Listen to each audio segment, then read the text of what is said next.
Sumqayıt şəhər İcra Hakimiyyətinin başçısı Zakir Fərəcov tərəfindən şəhər ərazisində vətəndaşlarla növbəti səyyar qəbul keçirilib. Sumqayıt TV-nin məlumatına görə görüş Sumqayıt şəhərinin 1-ci mikrorayonunda təşkil olunub.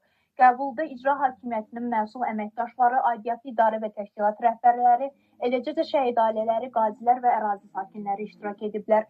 Görüş zamanı bildirilib ki, səyyar qəbulların əsas məqsədi vətəndaş müraciətlərinə yerində baxılması, problemlərin birbaşa araşdırılması və onların operativ şəkildə həllinə nail olunmasıdır.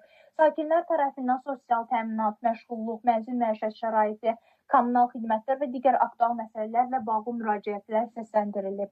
Bir sıra müraciətlər yerində araşdırılaraq həllini tapıb.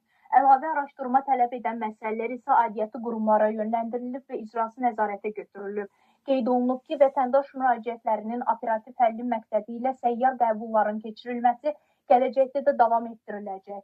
Gülnar Kərimova, Sumqayıt TV.